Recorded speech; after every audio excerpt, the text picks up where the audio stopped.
अच्छा, मज़े की बात ये है कि रिसेंटली हार्वर्ड ने एक रिसर्च पेपर, एक रिपोर्ट पब्लिश की और उसमें उन्होंने बताया कि 12,000 12,000 मैनेजर्स का और सीईओज़ का उन्होंने सर्वे किया और उनसे ये पूछा, उनसे सवाल सिर्फ एक पूछना था। उनसे सवाल ये पूछा गया कि क्या समझते हैं कि आर्टिफिशियल इंटेलिजेंट कैपेबल एजेंट्स जो हैं वो एम्प्लॉयज़ की, लोगों की जगह ऑर्गेनाइजेशन में ले सकते हैं?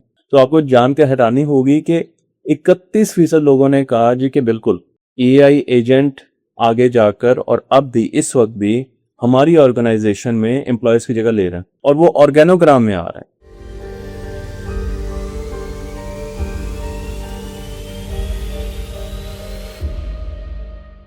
तो एक ज़माना था कि जब हम एलएलएम्स की बात करते थे, लार्ज लैंग्वेज मॉडल्स की बात करते थे, चैट जीपीटी आ गया, क्लॉड आ गया, अभी भी हैं, ये सॉफ्टवेयर था एआई का।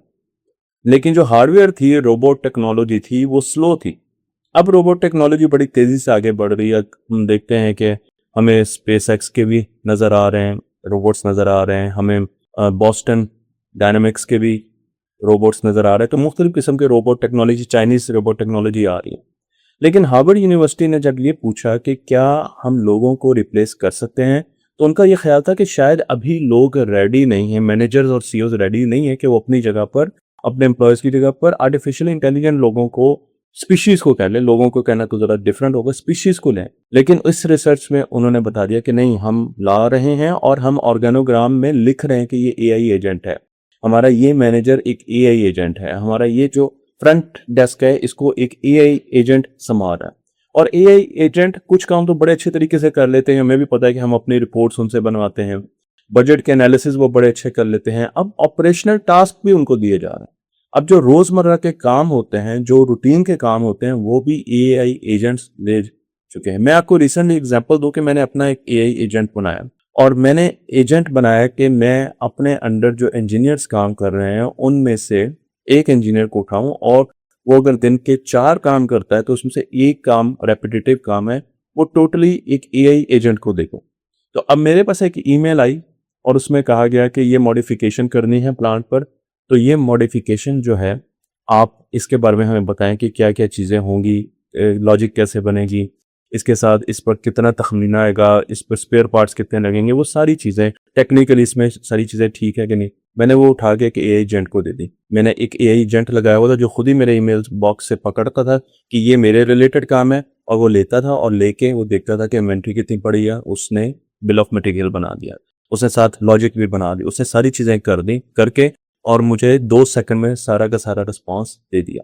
अब वो जो रिस्पॉन्स था मैंने उस इंजीनियर को भेज दिया ऑटोमेटिकली, जो कि वो एरिया सुपरवाइज कर रहा था। तो एक ह्यूमन चेक भी हमने लगा दिया और उसके बाद वो रिस्पांस मेरे पास आ गया। जिस काम में हमें पहले दिन लगते थे, अब वो सेकंड्स की बात थी। मैकेंजी जो कि एक बहुत बड़ी कंपनी है, उसने 2025 में सर्वे किया अपनी ऑर्गेनाइजेशन का और उसने कहा कि अपनी ऑर्गेनाइजेशन का, बाकी ऑर्गेनाइजेशन का भी, उसने कहा कि इस वक्त 23% ऑर्गेनाइजेशन एआई एजेंट अपने वर्क प्लेसेस में किसी ना किसी तरीके से ला चुकी हैं।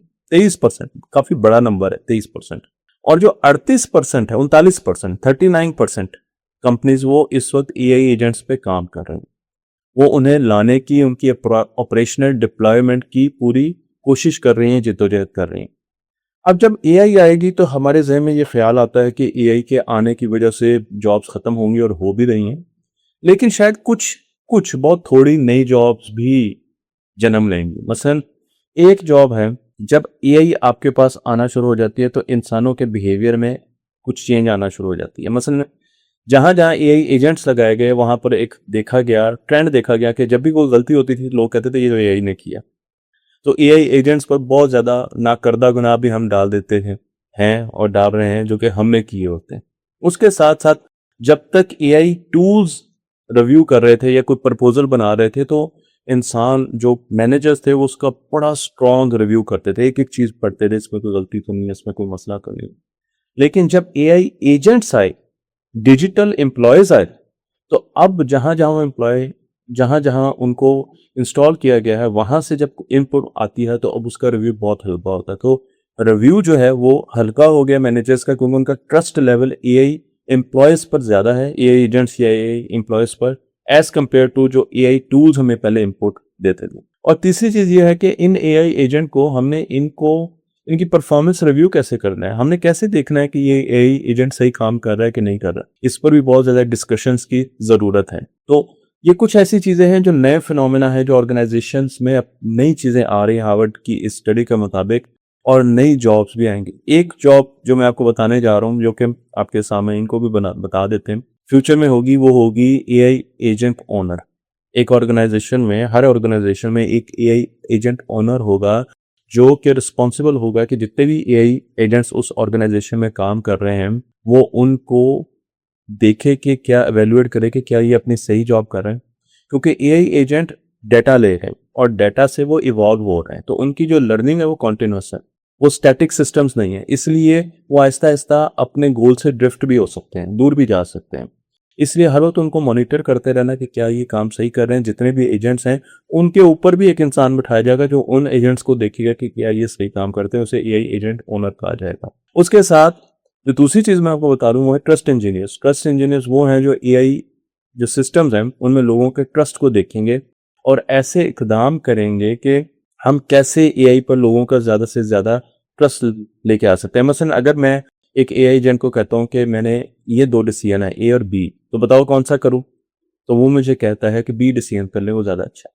साथ अगर वो एक दे के परसेंटेज के 70% बेहतर है, जो ज्यादा चांसेस है वो बी डिसीजन के सही होने के एज कम्पेयर टू 30% चांसेस है ए के डिसीजन के सही होने के, तो अब मेरा ट्रस्ट लेवल उस पर बढ़ जाएगा कि इसने मुझे सही इनपुट दिया सिर्फ एक कॉन्फिडेंस नंबर से। इसे कॉन्फिडेंस लेवल कहते हैं, कॉन्फिडेंस लेवल दिखाने से। तो इस तरह की में मुख्तलिफ स्टेप्स हम ले सकते हैं जो कि एआई एजेंट को ज्यादा ट्रस्टवर्दी बना दें। फिर एआई रिलायबिलिटी इंजीनियर्स होंगे ऑर्गेनाइजेशन में, जिनका काम ये होगा कि वो एआई एजेंट्स को रैंडमली चेक करेंगे और देखेंगे कि ये कितने रिलायबल, अभी भी इनका जो आउटपुट है वो रिलायबल है, जो हमने रिजल्ट्स इनको दिए हैं इनको अचीव कर रहे हैं कि नहीं कर रहे हैं। और फिर एआई गवर्नेंस का एक मैकेनिज्म होगा जिसके डायरेक्टर्स होंगे, जिसमें बहुत से और लोग होंगे जो ये देखेंगे कि जो भी एआई के सॉल्यूशंस यहाँ पर लगाए गए हैं किसी ऑर्गेनाइजेशन में, क्या वो सेफ है। अभी तो हम ह्यूमन सेफ्टी की बात करते हैं, लेकिन फिर हम ह्यूमन टू एआई इंटरेक्शन की सेफ्टी की भी बात करेंगे। ये भी देखेंगे, आपके लिए बताता चलूँ, कि वो एथिकल है, वो लीगल है। ये वो सारी चीज़ें हैं, ये वो नई जॉब्स हैं जो आने जा रही हैं। तो एआई एजेंट्स हमारे ऑर्गेनोग्राम में आने जा रहे हैं। अगले 2-3 सालों में आप बहुत लोगों को देखेंगे कि उनको रिप्लेस किया जाएगा एआई एजेंट से। इस पर गवर्नमेंट्स को पॉलिसीज बनानी पड़ेंगी। और साथ साथ ये भी बता दूं कि कुछ नई जॉब्स भी आएंगी जो डिफरेंट होंगी, जो अब हम नहीं देख रहे, लेकिन एआई के आने के बाद और स्पेशली एजेंट्स के बाद। क्योंकि मैं ये बताता चलूँ कि एआई एजेंट छोटे छोटे एजेंट्स होते हैं जो इंडिपेंडेंट काम करते हैं और आपस में भी कम्युनिकेट करते हैं। तो अगर आपने एक एआई एजेंट बनाया जो कि बजट को देख रहे हैं, आपने कितना बजट कंज्यूम किया और कितना बजट जो है साल के इतने टाइम में आपको चाहिए, तो सिर्फ बजट को देख रहा होगा। अगर एक एआई एजेंट आपने बना के छोड़ दिया जो कि ये देख रहा है कि हेल्प डेस्क की जितनी कॉलें आ रही मैंने उनको रिस्पॉन्ड करना है, तो ये छोटे छोटे एआई एजेंट एक ऑर्गेनाइजेशन में बहुत ज्यादा होंगे जो लोगों की तरह काम कर रहे होंगे और आपस में कम्युनिकेट कर रहे होंगे और उस ऑर्गेनाइजेशन को आगे लेकर चल रहे होंगे। उम्मीद है ये वीडियो आपको पसंद आई होगी। तब तक को लाइक कीजिए, शेयर कीजिए और इस चैनल को आगे बढ़ाते रहिए।